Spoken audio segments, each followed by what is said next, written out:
Bismillah, Assalamualaikum warahmatullahi wabarakatuh. Alhamdulillah, Alhamdulillah Alladzi arsala rasulahu bil huda wa dinil haq liyudhhirahu ala dini kullih wa kafa billahi syahida. Asyhadu an la ilaha illallah wahdahu la syarikalah wa asyhadu anna Muhammadan abduhu wa rasuluhu alladzi la nabiyya ba'da. Amma ba'du. Qala Allah Ta'ala fil Qur'anil Karim, a'udzu billahi minasyaitonir rajim. Bismillahirrahmanirrahim. Qad aflahal mu'minun alladzina hum fi salatihim khashi'un walladzina hum 'anil laghwi mu'ridun walladzina hum lizzakati fa'ilun walladzina hum li furujihim yuhafidun illa ala azwajihim aw ma malakat aymanuhum fa innahum khairu malumin. Faqala Rasulullah sallallahu alaihi wasallam, man yuridillahu bi khairan yufaqihu fiddin. Rawahu Imam Al-Bukhari. Sahabat-sahabat yang insyaallah dimuliakan Allah, pada sajian video kali ini sengaja saya khusus untuk membahas tentang masalah fikih zakat fitri. Fikhu zakatil fitri, fikih tentang masalah zakat fitri. Hal ini dibahas sengaja dengan harapan untuk bekal kita nanti ketika akan menunaikan kewajiban kita zakat fitri, atau setidaknya ini bisa mudah-mudahan bermanfaat untuk jadi panduan sahabat-sahabat yang akan ditugaskan atau yang nanti akan bertugas menjadi amil zakat. Insyaallah mudah-mudahan pembahasan ini ada guna dan manfaat, dan mudah-mudahan setidaknya menjadi salah satu dasar kita berdalil atau berargumen di dalam masalah zakat fitri ini. Dan saya ambil pembahasan zakat fitri ini dari salah satu sumber kitab fikih yang ditulis oleh seorang ulama besar yang insya Allah senantiasa mengangkat derajat kemuliaan di sisinya dan mengampuni dosa-dosanya, Al-Imam Syekh Said Sabiq. Nama kitabnya adalah Fikih Sunnah. Di jilid awal, di jilid pertama di halaman 348 sampai halaman 351 dibahas oleh beliau dengan rinci dan sistematis pembahasan seputar zakat fitri ini. Dan untuk diketahui oleh sahabat-sahabat semua, beliau Syekh Sabiq ini salah seorang ulama yang fikihnya itu bermadzhab kepada Imam Asy-Syafi'i rahimahullah. Dan insya Allah dari pembahasan ini nanti kita akan banyak mengambil manfaat pastinya. Dan mudah-mudahan sekali lagi ini bisa jadi acuan bagi kita untuk menunaikan kewajiban kita nanti dalam berzakat fitri. Sahabat-sahabat, kalau nanti ada sedikit perbedaan pendapat dengan sahabat, saya mohon maaf dengan tidak mengurangi rasa hormat. Apa yang akan disampaikan oleh saya ini adalah apa yang saya ketahui dan apa yang saya pelajari dari kitab ini. Kita akan mulai membahas tentang zakat fitri ini. Di masyarakat kita biasanya tidak menyebut zakat fitri, tapi zakatul fitrah. Mana yang tepat? Apakah zakatul fitri atau zakatul fitrah untuk penyebutannya? Nah, ini akan coba sedikit juga saya bahas dengan harapan mudah-mudahan nanti bisa diluruskan pemahaman yang sebenarnya itu tidak tepat, tapi karena sudah membudaya dan udah biasa seolah-olah dianggap benar, tapi bukan hal yang tabu kalau memang kita coba untuk luruskan jika sekiranya itu adalah salah. Kita akan bahas dulu pengertian zakatul fitri. Zakatul fitri ini terdiri dari dua kata, yaitu zakat dan al-fitr. Zakat artinya secara bahasa ini memiliki dua pengertian, sahabat. Pengertian yang pertama, zakat itu artinya berkembang atau tumbuh subur. Maknanya berarti kalau kita melakukan zakat, maka sesungguhnya kita lagi menumbuh suburkan harta kita, menumbuh suburkan rezeki kita untuk supaya lebih barokah lagi. Makanya tidak ada orang yang berzakat kemudian jadi terjatuh miskin. Tidak ada orang yang berzakat kemudian jadi bangkrut usahanya atau ekonomi, enggak ada. Kenapa? Karena janji dari Allah, zakat itu hakikatnya adalah seperti kita lagi menumbuh suburkan harta kita. Yang kedua, pengertian zakat itu adalah suci. Maknanya adalah apabila seseorang mengeluarkan zakat dari hartanya, maka berarti dia sedang mensucikan hartanya dari hak-hak orang lain yang ada pada hartanya itu. Karena bagi seseorang yang hartanya sudah nisab, sudah haul, sesungguhnya di dalam hartanya itu ada hak orang lain yang harus dikeluarkan.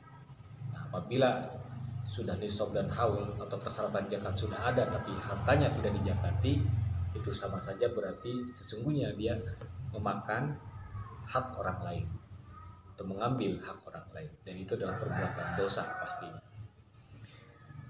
Itu dua pengertian tentang arti zakat secara bahasa. Jadi pengertian pertama, zakat artinya tumbuh subur atau berkembang. Yang kedua, zakat artinya adalah suci. Jadi kalau kita kemudian gabungkan dua pengertian secara bahasa tadi, maka pengertian zakat adalah harta yang kita keluarkan karena sudah terpenuhi syarat-syaratnya dengan tujuan supaya harta kita bersih dari hak kepemilikan orang lain dan menjadikan harta kita semakin tumbuh dan subur juga barokah. Itu pengertian.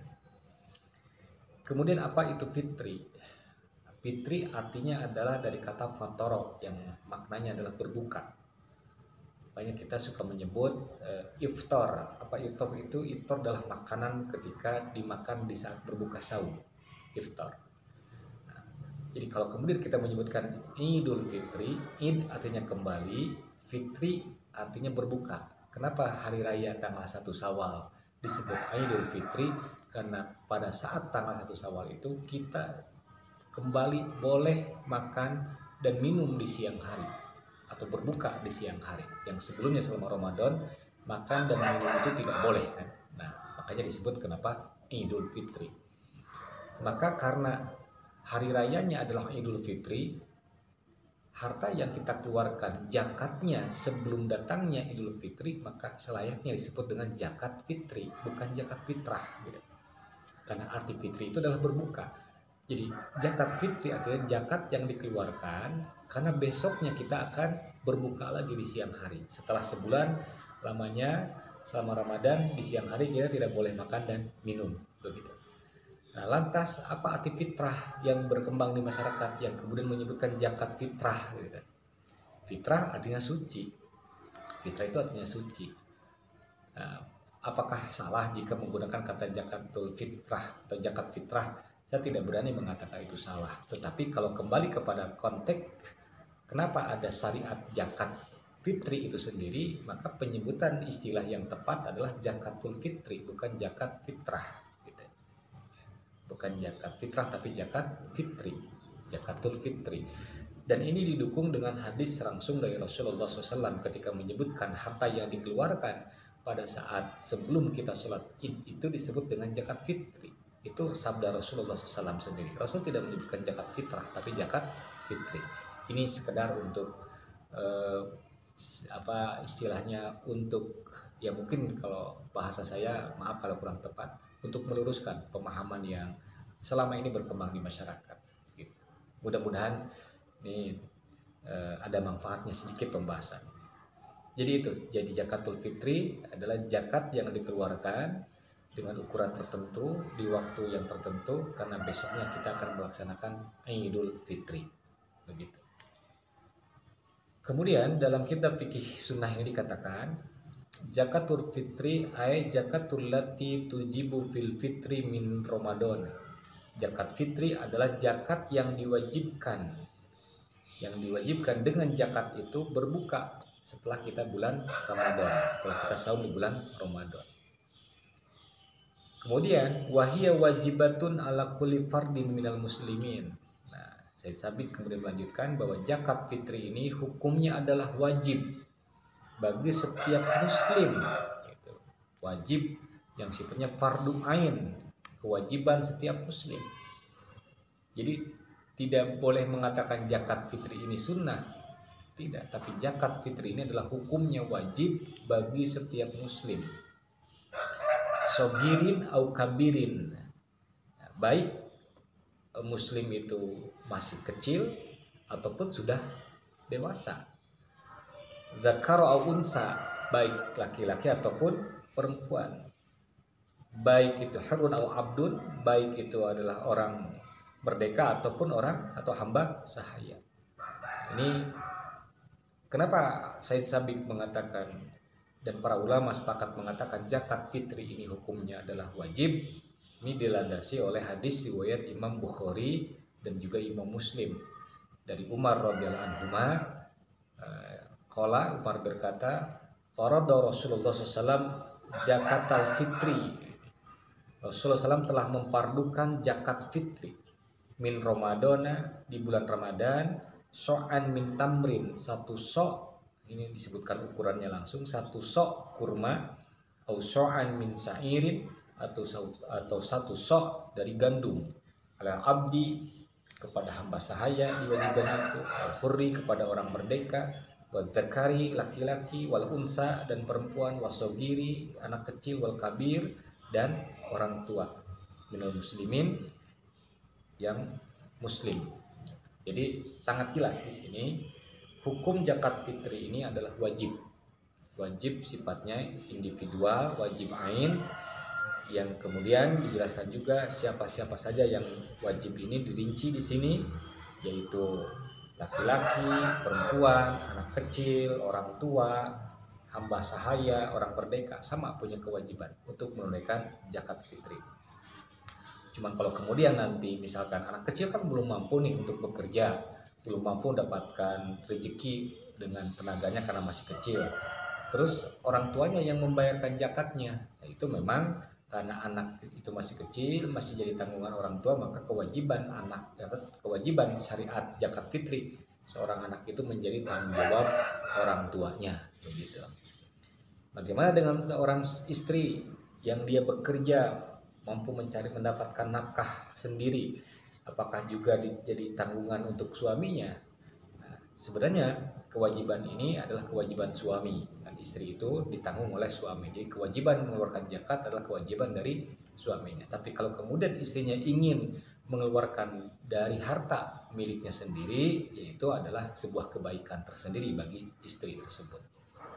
Seorang hamba sahaya karena dimiliki oleh seorang majikannya, maka kewajiban yang berzakat itu adalah kewajiban dari majikannya, gitu. Jadi seperti itu. Nah, di sini juga ada pengertian anak kecil di sini malah bayi yang masih di dalam kandungan orang tuanya, tapi ketika usia kandungan sudah 4 bulan itu pun wajib untuk dijakati. Nah, sampai-sampai sebagian ulama juga ada yang mengatakan jika seandainya bayi itu nanti kemudian lahir ya di saat malam Idul Fitri sebelum terbenamnya matahari sebagai tanda berakhirnya saum, maka katanya itu tidak diwajibkan. Tapi kalau sebelum terbenamnya matahari tanggal 1 Syawal, maka si anak bayi yang melahirkan itu wajib untuk dijakati, kecuali kalau memang meninggal dunia sebelum terbenam matahari katanya, jadi gugur kewajiban itu. Nah itu sahabat-sahabat tentang kewajiban siapa yang diwajibkan untuk melaksanakan zakat fitri ini. Kemudian di dalam kitab ini juga dibahas, diulang lagi tentang alaman tujibu. Alaman tujibu, kepada siapa diwajibkan zakat fitri ini. Tadi dalam hadis sudah sangat jelas sebenarnya. Tujibu alal hurri wal muslim, al-hurri muslim. Diwajibkan zakat fitri ini untuk dikeluarkan oleh orang merdeka, muslim yang merdeka. Juga diwajibkan untuk anak-anak kecil, diwajibkan juga untuk perempuan, diwajibkan juga untuk orang tua. Jadi semua ini kembali pengulangan, insyaallah tadi juga sudah dibahas dan mudah-mudahan sudah jelas. Kemudian apa hikmah dari zakat fitri ini? Apa hikmah dari syariat zakat fitri ini? Kenapa harus kita mengeluarkan zakat fitri? Maka jawabannya bisa kita temukan di dalam kitab ini. Rawa Abu Daud wa Ibnu Majah wa Daruqutni an Ibni Abbas radhiyallahu anhuma. Abu Daud, Ibnu Majah dan Imam Ad-Daruqutni meriwayatkan hadis yang datangnya dari Ibnu Abbas radhiyallahu anhuma. Dia berkata, Ibnu Abbas berkata, farada Rasulullah SAW zakatul fitri. Rasulullah SAW telah memfardukan zakat fitri. Diulang lagi penyebutan sekali lagi, bukan zakat fitrah tapi zakat fitri, ini yang benar.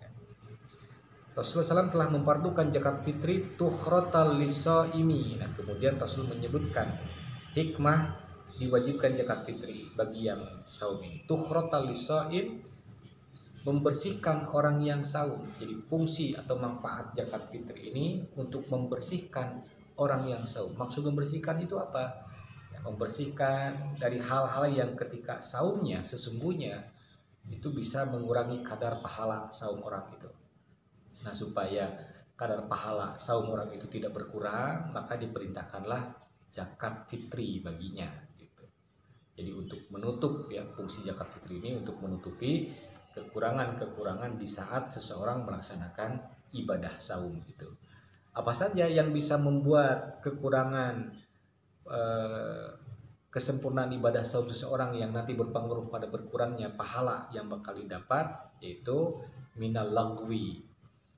Turotal lisaim minal lagwi, mensucikan atau membersihkan orang yang saum minal lagwi dari perbuatan dan perkataan yang sia-sia di saat dia sedang saum. Nah, ini sahabat, kalau di bulan Ramadan, kalau di luar bulan Ramadan mungkin perbuatan yang sia-sia itu tidak seberapa berpengaruh gitu kan, tidak seberapa berdampak gitu.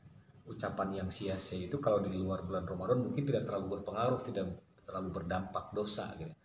Tapi ternyata kalau perbuatan dan ucapan yang sia-sia itu dilakukan di bulan Ramadan, ini bisa mengurangi kadar pahala saum kita sebenarnya kalau melihat pada hadis ini.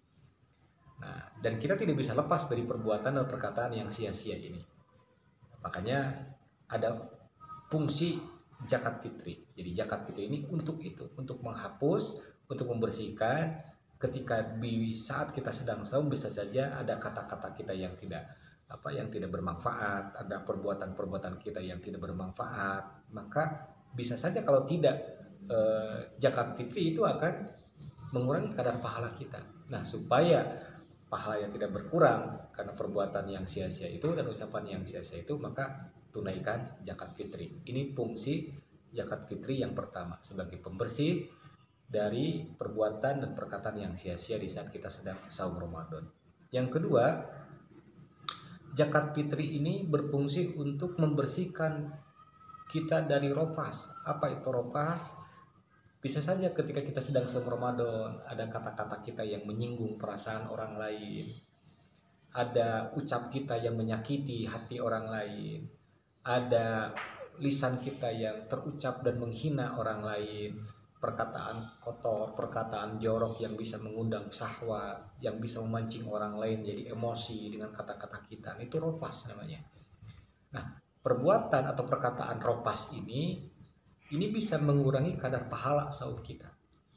Maka kenapa ada syariat zakat fitri? Dan untuk itu, untuk menghapus, untuk membersihkan rofas kita di saat kita sedang saum Ramadan. Karena kalau tidak kita mengeluarkan zakat fitri, maka sungguh saum Ramadan kita itu bisa saja nilainya 0 di sisi Allah Subhanahu wa taala.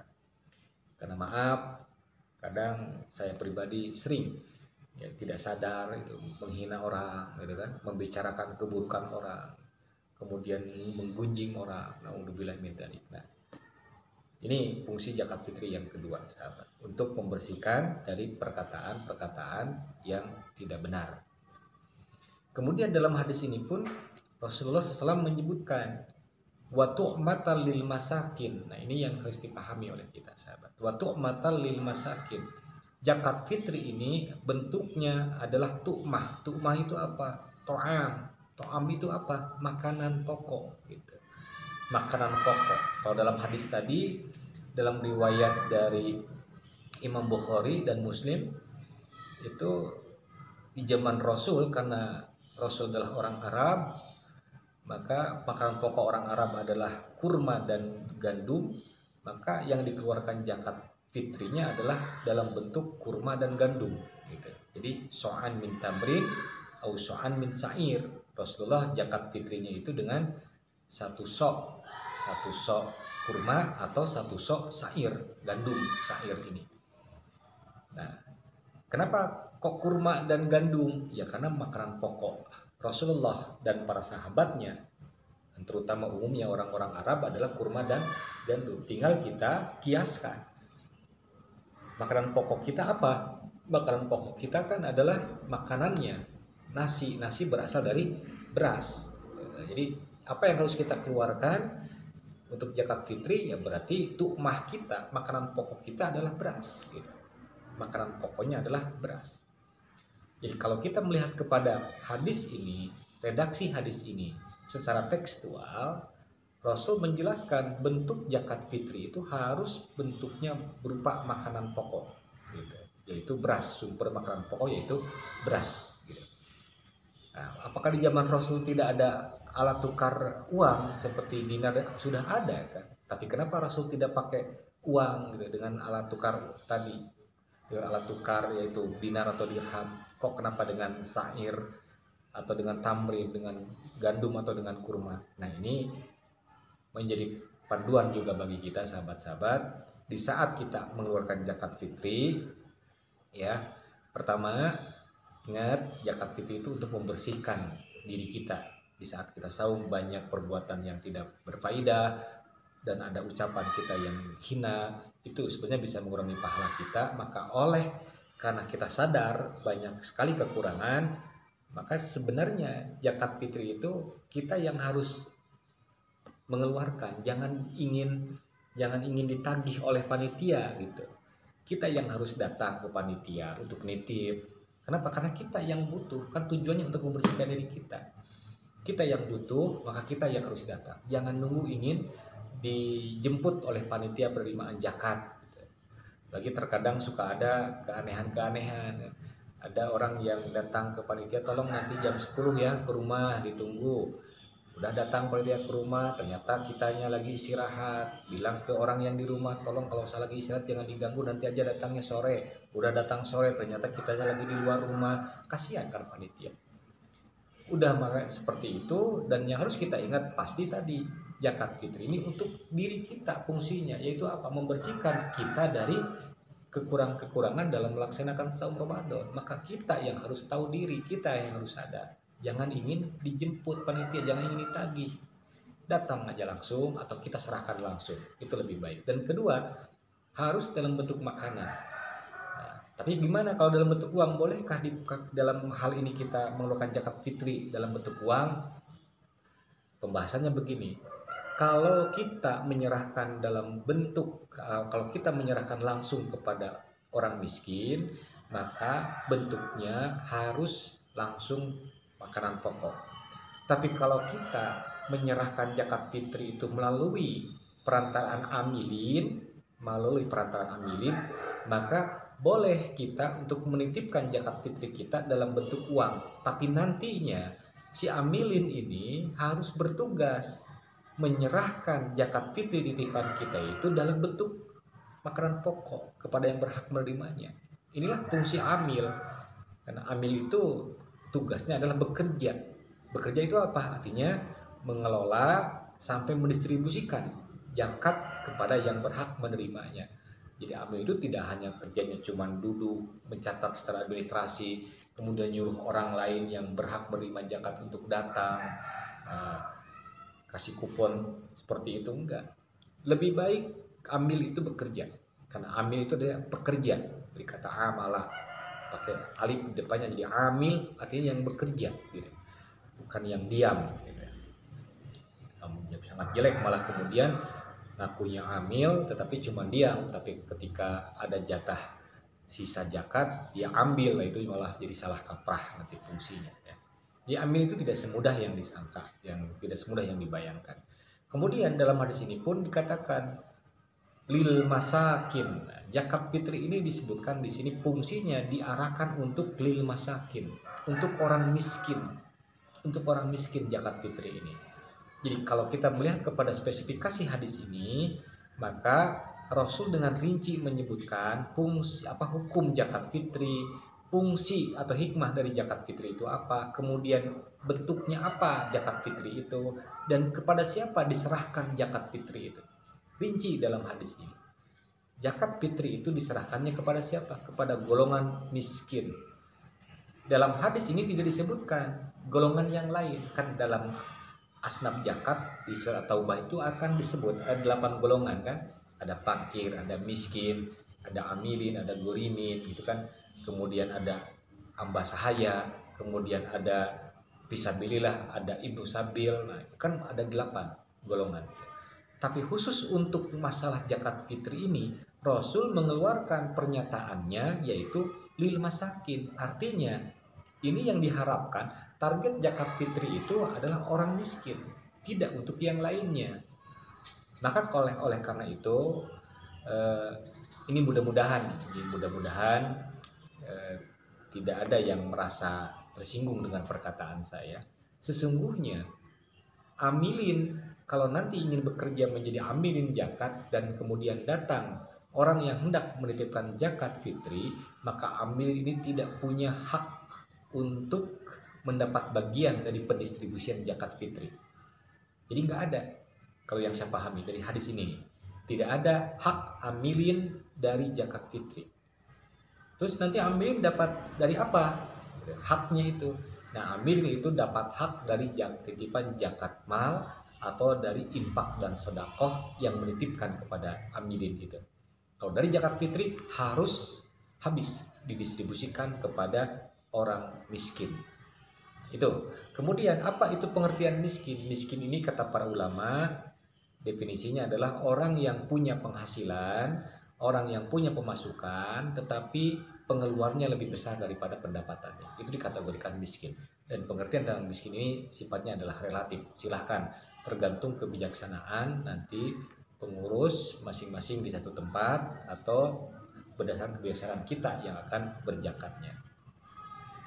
Nah, jadi saya ulang sekali lagi, dalam hadis ini Rasul menyebutkan hukum zakat fitri itu adalah wajib, dan kemudian Rasul menyebutkan fungsi zakat fitri itu adalah untuk membersihkan orang yang saum dari hal-hal yang bisa menodai saumnya, pahala saumnya, mengurangi pahala saumnya, maka dibersihkan dengan zakat fitri.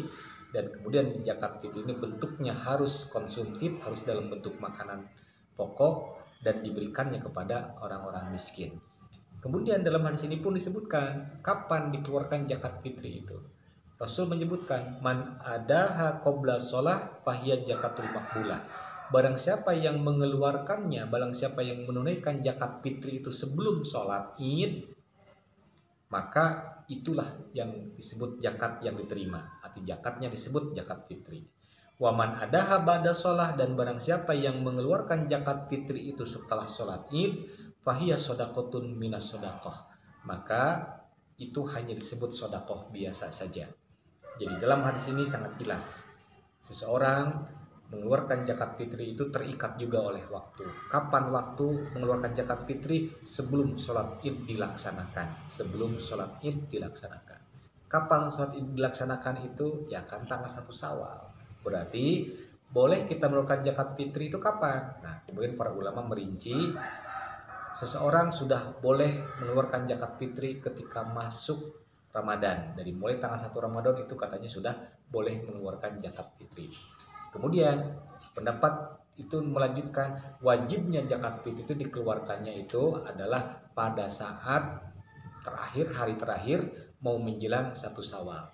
Dan pendapat itu kemudian melanjutkan waktu yang paling utamanya mengeluarkan zakat fitri adalah dari setelah sholat subuh tanggal 1 Syawal sebelum berangkat melaksanakan sholat Idul Fitri. Nah, jadi ada 3 waktu. Ada waktu mustahab, waktu dibolehkan. Kapan waktu dibolehkan itu? ketika sudah masuk tanggal 1 Ramadan. Kemudian waktu wajib, kapan waktu wajib itu? Yaitu dikeluarkan sebelum sholat Id. Jadi ketika kita misalkan tanggal 30 Ramadan kita keluarkan, karena besoknya kan hari Idul Fitri, kita keluarkan itu waktu wajib.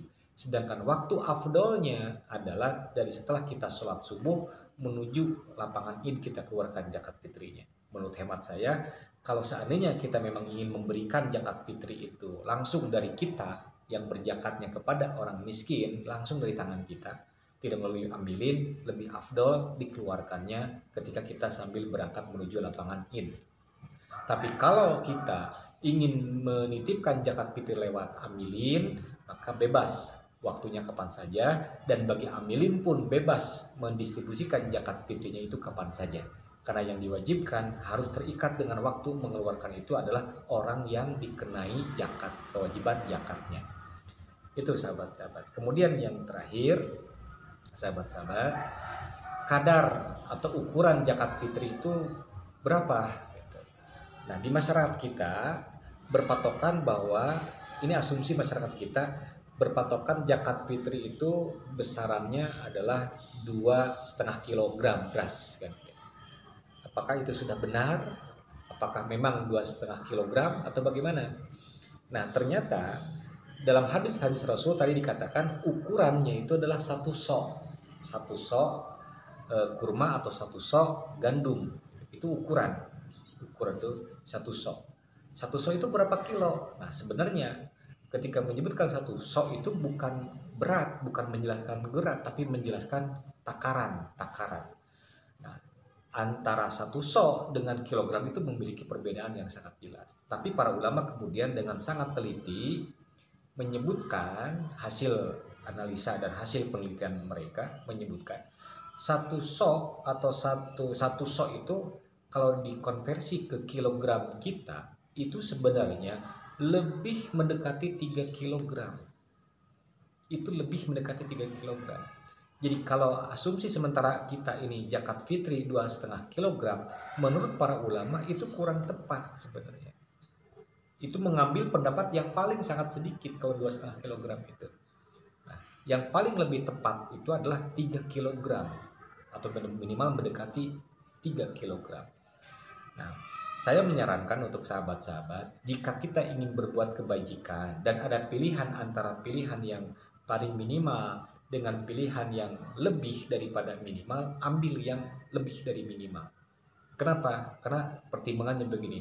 Kalaulah betul ditakdirkan satu sok itu sama dengan 2,5 kilo, alhamdulillah berarti zakat fitri kita udah sesuai dengan yang disyariatkan. Tapi yang dikhawatirkan bagaimana kalau seandainya satu sok itu kalau dikonversi ke 2 kilo ke kilogram kita ternyata kurang dari harus lebih daripada 2,5 kilo. Bagaimana kalau begitu? Oh, berarti ternyata zakat fitri kita jadi kurang dong. Padahal zakat fitri itu adalah kewajiban. Sayang kalau seandainya zakat fitri kita tidak diterima gara-gara kurang atau gara-gara tidak tepat kita mengeluarkannya atau tidak tepat dalam sasarannya. Makanya ini sahabat-sahabat yang harus diingat, saya lebih cenderung menyarankan zakat fitri itu besarannya kalau beras itu adalah 3 kilogram beras, bukan 2,5 kilogram. Kalaupun toh benar 2,5 kilogram, alhamdulillah. Ternyata sisanya gimana? Itu anggap saja sodako. Ya, mendingan lebih lah daripada kurang, Dan sedikit tadi mengulang, tadi siapa yang berhak mendapat zakat? Tadi disebutkan adalah orang miskin. Jadi ketentuannya bukan jandanya, bukan ibnu sabilnya, bukan fisabilillahnya, tapi miskinnya. Kalau memang dia anak yatim ya, dan memang miskin, beri. Bukan dilihat karena miskinnya, tapi karena bukan dilihat karena yatimnya, tapi dilihat karena miskinnya. Sama, ada seorang janda misalkan, bukan dilihat karena status jandanya, karena dalam ayat Quran, dalam hadis tidak ada pembahasan yang berhak menerima titipan zakat itu, yang berhak menerima zakat itu adalah janda, nggak ada. Atau duda, nggak ada. Yang ada itu adalah miskin. Maka kalau seandainya ada orang yang menggembar-gemborkan tolong janda, bantu janda dan sebagainya, padahal kaya raya janda itu harus hati-hati berarti. Ini orang kenapa serius banget gitu bicara tentang janda gitu. Bahkan janda itu tidak ada bagian sebenarnya. Yang ada itu orang miskin. Kalau memang dia kaya raya ya nggak perlu dibantu. Tapi kalau memang dia miskin, walaupun bukan janda ya dibantu. Statusnya bukan masalah itu, ya, bukan masalah janda dan bukan jandanya, tapi karena miskinnya itu. Nah kemudian sahabat-sahabat, ini yang juga perlu itu diketahui oleh kita tentang masalah apakah zakat itu harus ada ijab kabul dalam masalah menyerahkan dan menerimanya. Sebenarnya para ulama telah sepakat ijab kabul dalam zakat itu tidak jadi syarat sah. Jadi tidak ada syarat sah ijab kabul dalam zakat. Artinya ketika seseorang mengeluarkan zakat fitri atau zakat harta atau apapun, itu urusan dia dengan Allah Subhanahu wa taala pastinya dari harta yang dia punya gitu. Terus bagaimana dengan kepanitiaan yang menerima titipan zakat? Nah, itu mah kalaupun toh ada bahasa saya menitipkan kemudian panitia menyebut oh saya terima, itu formalitas administrasi duniawi. Bukan menjadi syarat sah gitu. Bukan menjadi syarat sah. Jadi dengan sendirinya ketika Bapak Ibu yang akan berzakat nanti dalam hati dengan iman dan tawakal kepada Allah menjalankan syariat Allah untuk berzakat, itu sudah sah zakatnya. Sekalipun tidak terucap oleh lisan kita, sekalipun tidak harus bersalaman dengan panitia, itu sudah sah. Apalagi di saat kondisi pandemi seperti sekarang ini, salaman menjadi sesuatu yang sangat tidak dianjurkan karena dikhawatir adanya terpapar penyakit atau virus. Ya itu lebih jelas lagi, sesungguhnya tidak ada syarat ijab kabul dalam masalah zakat. Jadi dengan Bapak datang menyerahkan zakat dan kemudian orang itu menerima titipan zakat, itu sudah sah zakatnya. Tidak perlu ada ucapan-ucapan formal. Tapi kalaupun toh panitia tadi ingin mengucapkan saya terima titipan zakatnya dan Bapak yang menitipkan zakat bilang saya serahkan zakat saya atas nama ini, itu adalah formalitas administrasi saja. Tidak ada sangkut paut, tidak ada hubungan dengan syarat sah zakat itu sendiri. Karena para ulama menyebutkan ijab kabul itu hanya disyaratkan pada 2 syariat saja, yaitu transaksi jual beli baik kontan ataupun kredit, dan yang kedua tentang masalah nikah. Itu dalam bab nikah baru ada ijab kabul, dalam masalah jual beli cash atau kredit baru ada ijab kabul. Nah, yang terakhir sekali, apa yang diucapkan ya untuk mendoakan orang yang menitipkan zakat. Jadi ini kalau seandainya seorang panitia atau panitia mendapat titipan zakat dari orang yang hendak menitipkannya, atau seseorang menerima zakat dari orang yang berzakat, apa yang dianjurkan dibaca? Yang dianjurkan adalah mendoakan yang berzakat. Mendoakan yang berzakat. Apa doanya? Banyak sebenarnya ya. Tapi yang sering diucapkan adalah barakallahu fikum wa ahlikum wa amwalikum. Semoga Allah memberkahimu, memberkahi hartamu, dan juga memberkahi keluargamu. Jadi kalimat ucapannya jazakumullah khairan, jazakumullahu khairan, barakallahu fikum wa ahlikum wa amwalikum. Segitu aja. Gak ada redaksi-redaksi yang lain, tidak harus baca ini dulu, baca itu dulu, dan yang menyerahkan juga tidak perlu ada seremonial apa-apa, karena ini zakat ini urusan ibadah kita dengan Allah Subhanahu wa taala.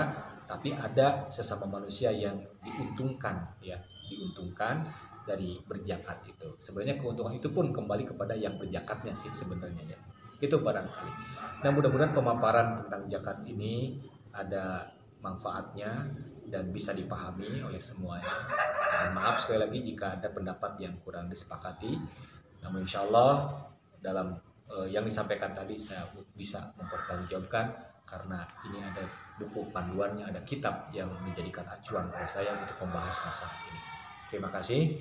Saya Nurdin Latif undur diri dan ingin mengucapkan selamat menjalankan ibadah saum Ramadan. Mudah-mudahan Ramadan tahun ini menjadi Ramadan yang terbaik bagi kita, dan mudah-mudahan kita senantiasa diberi perlindungan, penjagaan oleh Allah Subhanahu wa taala. Dan jangan lupa terus kita berdoa kepada Allah, mudah-mudahan kondisi yang sangat tidak baik menurut kita ini segera diangkat lagi oleh Allah dan diturunkan oleh Allah keberkahan sehingga kita bisa beraktivitas seperti sedia kala. Billahi taufiq wal hidayah. nasrun minallah wa qarib wa basyiris sabirin. Subhanaka Allahumma wa bihamdika asyhadu an la ilaha illa anta astaghfiruka wa atubu ilaik. Assalamualaikum warahmatullahi wabarakatuh.